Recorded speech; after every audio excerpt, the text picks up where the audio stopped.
ये है महाकुंभ की धरती, प्रयागराज, त्रिवेणी का संगम, सनातन की शान।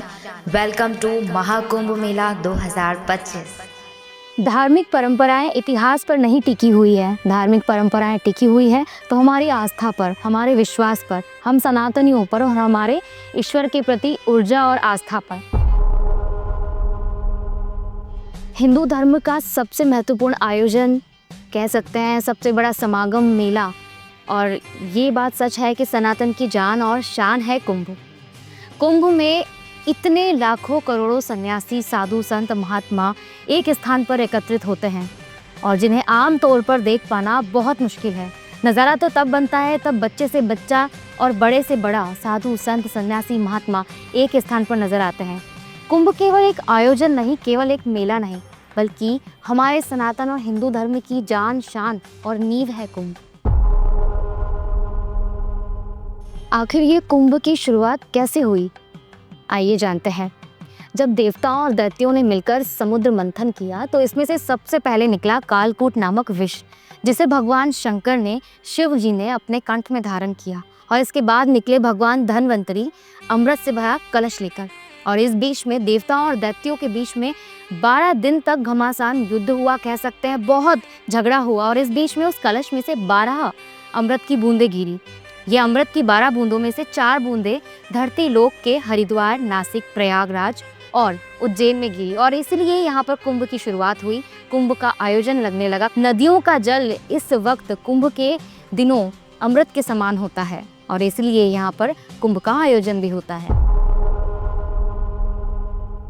अब जानते हैं कि कुंभ क्या होता है, अर्धकुंभ क्या होता है, महाकुंभ क्या होता है और वृहद कुंभ क्या होता है। बात यह है कि हम सभी जानते हैं कि हर एक कुंभ में 3 वर्षों का अंतर होता है, यानी कि 12 सालों में 4 जगहों पर 4 कुंभ के मेले लगते हैं।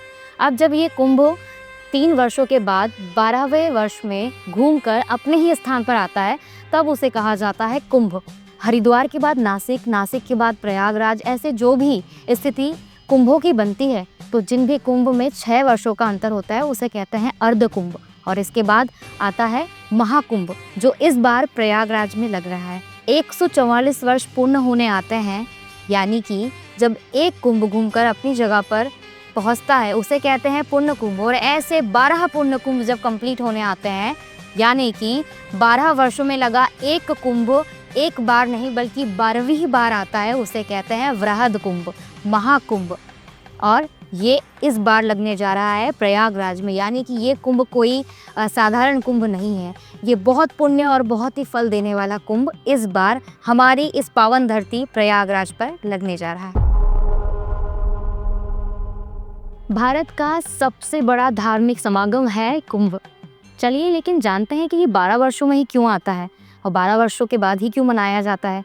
बात इतनी सी है कि सनातन धर्म में और हिंदू धर्म में 12 का जो आंकड़ा है, 12 की जो संख्या है, वो बहुत ही महत्वपूर्ण मानी जाती है। बहुत ही कम लोगों को इस बात के बारे में पता है। देवताओं और दानवों में जब झगड़ा चला था तो ये झगड़ा भी 12 दिन तक ही हुआ था। और अमृत कलश में जो अमृत की बूंदें छलकी थी वो भी 12 ही बूंदें थी, जिसमें से 4 बूंदें धरती लोक पर गिरी। इसके बाद हमारे हिंदू पंचांग के अनुसार जो देवताओं का एक दिन होता है वो हमारे धरती लोक का 1 वर्ष माना जाता है। इसलिए ही कुंभ का मेला 12 वर्षों में आता है, क्योंकि 12 दिन ईश्वर के और 12 वर्ष हमारे धरती लोक मनुष्यों के माने जाते हैं। इसके बाद हमारे हिंदू पंचांग के अनुसार हमारी राशियां भी 12 ही होती है। और कहा जाता है कि कुंभ के समय और कुंभ कहाँ पर लगेगा इसकी स्थिति भी ग्रह निर्धारित करते हैं। इसकी स्थितियाँ भी राशियाँ ही निर्धारित करती है। गुरु की स्थिति बताती है कि कुंभ कब और कहाँ पर लगेगा। जब गुरु एक राशि में 1 वर्ष ठहरता है और ऐसे वह 12 राशियों में होते हुए 12 वर्ष के बाद पुनः उसी स्थान पर पहुंचता है, तब वहां पर लगता है पूर्ण कुंभ का आयोजन। क्यों लगती है कुंभ के मेले में इतनी भीड़? क्यों होते हैं इतने बड़े बड़े आयोजन? क्यों एक ही स्थान पर अनगिनत लाखों करोड़ों लोग नजर आते हैं?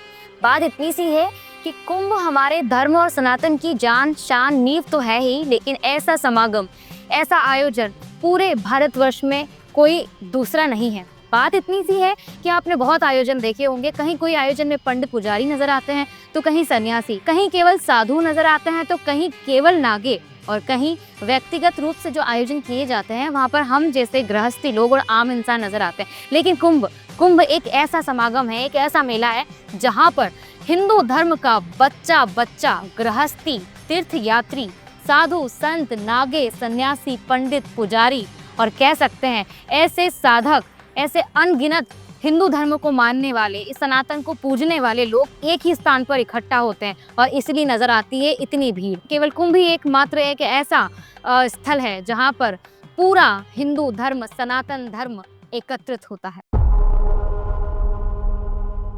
आखिर क्यों किया जाता है कुंभ में स्नान? कुंभ में स्नान का क्या महत्व है? हम लोग क्यों कुंभ में स्नान करते हैं?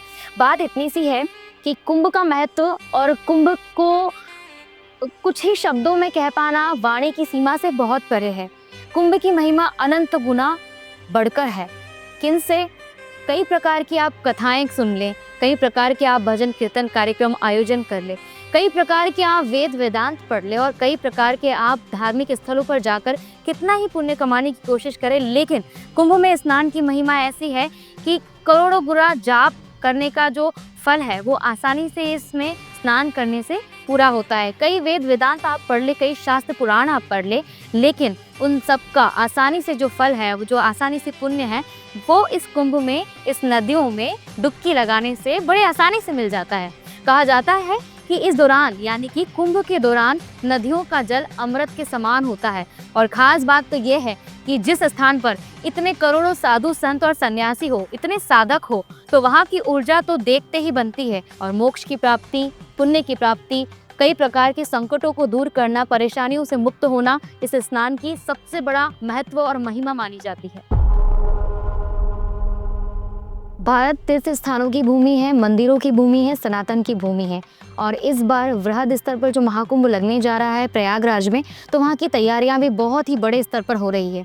यूपी के अंदर 75 जिले हैं और इस बार महाकुंभ को लेकर इस जिले को 76वां जिला घोषित कर दिया गया है महाकुंभ मेले के नाम से। महाकुंभ के आयोजन में ये महाकुंभ मेले के नाम से जो जिला बना है, इसमें शामिल है 4 तहसील और 67 गांव। आमतौर पर जब हम लोग किसी तीर्थ स्थान पर जाते हैं और नदियों में स्नान करते हैं तो उसका ही पुण्य बहुत हमें प्राप्त होता है।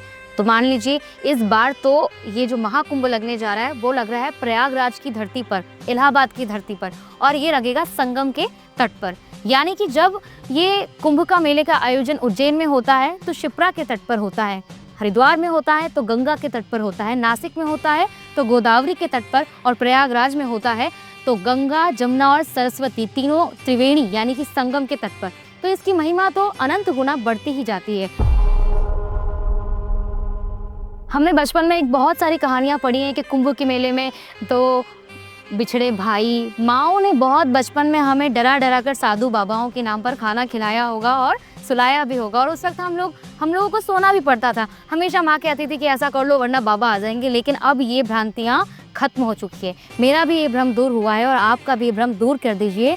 जब एक साथ एक जगह साधु संत एकत्रित होंगे तो उनका आशीर्वाद हमारे लिए मोक्ष के बराबर है, हमारे लिए जीवन में बहुत आस्था को बढ़ाने वाला, भगवान के प्रति भक्ति को बढ़ाने वाला और अनंत गुना आशीर्वाद को बढ़ाने वाला है। तो आप सबसे विनती है, निवेदन है कि इस बार का जो महाकुंभ है, ये महाकुंभ 144 वर्ष के बाद आया है और इसकी महिमा अपरंपार है। आप जाइए, स्नान कीजिए और नहीं तो सनातन धर्म को हमेशा अपनी तरफ से पूरा सहयोग निभाइए। हमारे धर्म को सहयोग दीजिए, सनातनियों को सहयोग दीजिए। इसी के साथ मैं मीनाक्षी यादव।